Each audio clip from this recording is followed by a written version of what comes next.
ललचाई हुई नजरों के साथ अब आपके ऊपर नजर लगाकर बैठे हैं कि वारिस जीत कर ना जाए महाराष्ट्र के असेंबली में। कोई वारिस पठान इंशाल्लाह कामयाब हो गए तो सबसे ज्यादा तकलीफ जिस्म के उस हिस्से में किसी को होगी तो देवेंद्र फडणवीस को होगी। और जिहाद हुआ, और जिहाद हुआ, मौत शहीदों की तरह होगी तो लाखों बार मैं कबूल करने को तैयार हूं। कब चलाएगा गोली? चला मुझ पर। कि जो फैसला होगा वो यहीं पर होगा। हमसे अब दूसरी हिजरत नहीं होने वाली। तल्ख तेवर और आक्रामक अंदाज में शाब्दिक आश पर जज्बातों को उबालने वाले वो हैदराबादी भाईजान जो अपनी पार्टी के विस्तार के लिए बेकरार हैं। मुसलमानों की एक मुश्त रहनुमाई का दावा करने वाले वो असदुद्दीन ओवैसी जो चार मीनार के अहाते से निकलकर महाराष्ट्र के आसमान में बड़े पैमाने पर सियासी पतंग उड़ाने के लिए बेचैन हैं।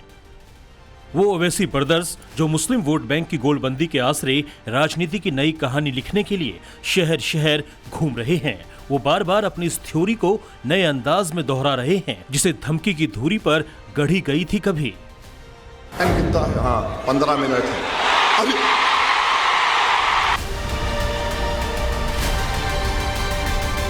अभी 15 मिनट बाकी है। जिस छोटे ओवैसी ने नई तरीके से, नए सिरे से, नए अंदाज में आकार दिया था उसे अब बड़े भाईजान ने विस्तार दिया तो सवाल उठ रहा है कि ओवैसी बार बार 15 मिनट को नए अंदाज में क्यों दोहरा रहे हैं। क्या इसके आसरे वो अपने लक्षित वोट बैंक को गोलबंद कर रहे हैं? क्या महाराष्ट्र के चुनाव में इस 15 मिनट का फायदा उन्हें मिलेगा? ये सियासी सवाल इसलिए अहम है क्योंकि राजनीतिक नफा नुकसान को समझने में माहिर असदुद्दीन ओवैसी जब सोलापुर में खड़े थे तब उन्होंने अकबरुद्दीन मार का 15 मिनट का जिक्र कुछ यूं किया। सुनो सुनो, अभी टाइम कितना है? हाँ, 15 मिनट है अभी। Very sorry, very sorry. 9:45 देखो, 9:45। ओवैसी के बोलते ही सामने से जो आवाजें आई वो उनके संदेश के लक्ष्य तक पहुंचने की मुहर थी। ओवैसी के समर्थक उसी अंदाज में आवाज लगा रहे थे जैसे करीब एक हफ्ते पहले छत्रपति संभाजी नगर में अकबरुद्दीन ओवैसी के 15 मिनट पर भीड़ उछल पड़ी थी। 9:45 कैंपेनिंग का टाइम 10 बजे। अभी 15 मिनट बाकी है भाई, 15 मिनट बाकी है, सब्र करिए।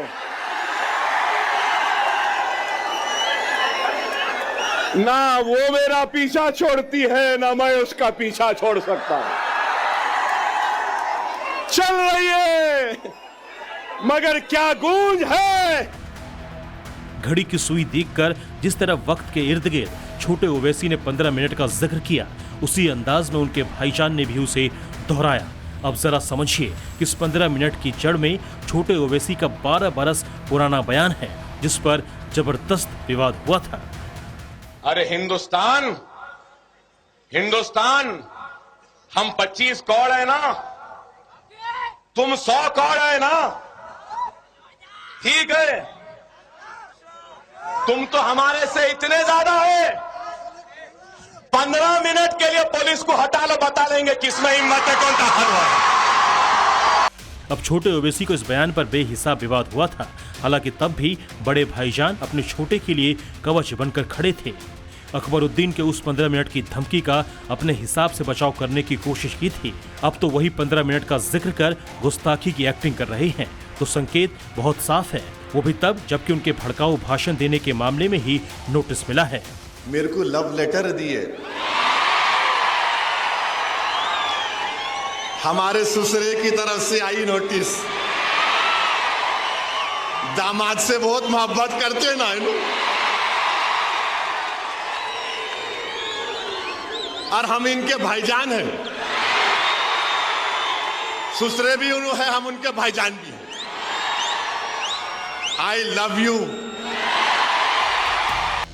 नोटिस पर आग बबूला ओवैसी अपनी बात को आगे बढ़ाते बढ़ाते घड़ी की सुई देखकर 15 मिनट का जिक्र किया था। महाराष्ट्र के चुनाव में यूं ही नहीं 15 मिनट का जिन जागा है। इसके पीछे है वोटों की सियासी गुणागणित। एनडीए यानी सत्ताधारी महायुति और इंडी अलायंस यानी विपक्षी महाविकास अघाड़ी के बीच में ओवैसी अपनी राजनीतिक जमीन तलाश रहे हैं। बीजेपी को छोड़कर सभी सियासी दलों ने मुसलमानों को टिकट दिया है। यहां तक कि शिंदे और उद्धव दोनों की शिवसेना ने मुसलमानों को टिकट देकर चुनावी मैदान में उतारा है। अब इसी में ओवैसी को अपने लिए रास्ता निकालना है।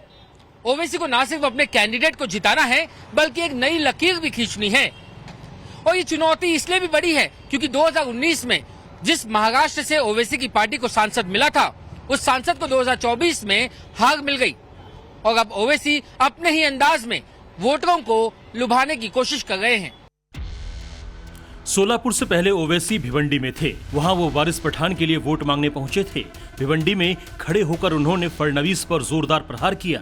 अरे जिहाद तुम जानते नहीं। जिहाद अगर किसी ने किया ना फडणवीस, अल्लामा फजल हक खैराबादी ने अंग्रेजों के खिलाफ किया था जिहाद का फतवा देकर।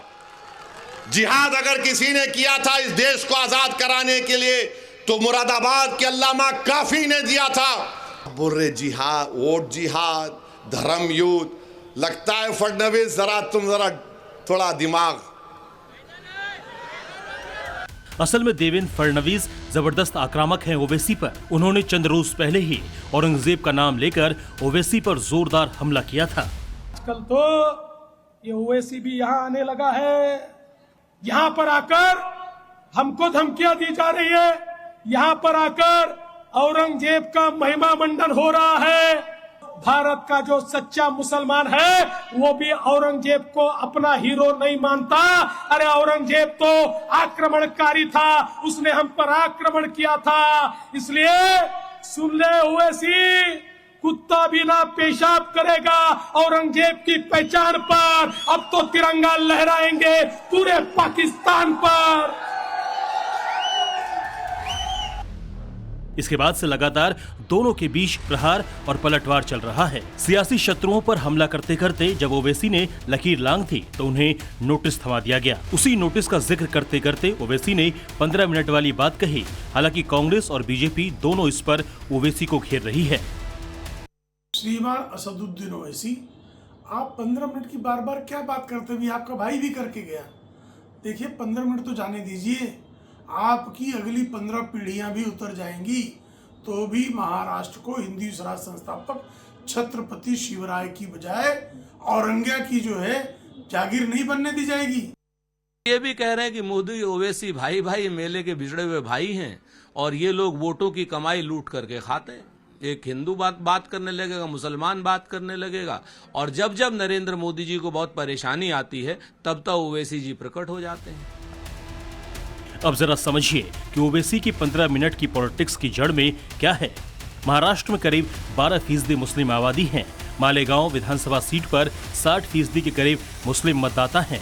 5 सीट पर 50% मुस्लिम वोटर्स हैं। सूबे की 9 सीट पर 40% से ज्यादा मुस्लिम वोटर्स हैं। 15 सीट पर 30% मुस्लिम।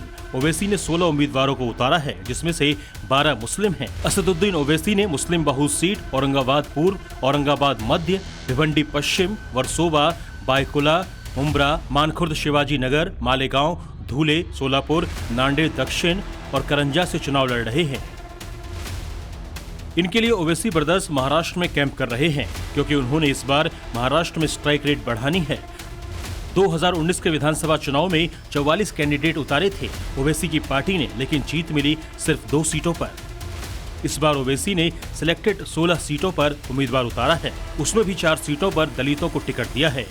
महाराष्ट्र बीजेपी नेताओं की अगर माने तो कम से कम 14 लोकसभा सीटों पर बीजेपी के नेतृत्व वाली महायुति की हार का कारण मुस्लिम और दलित वोटर्स का गठजोड़ रहा है। महाराष्ट्र में मुख्य रूप से मुसलमान कांग्रेस और एनसीपी के साथ रहा है।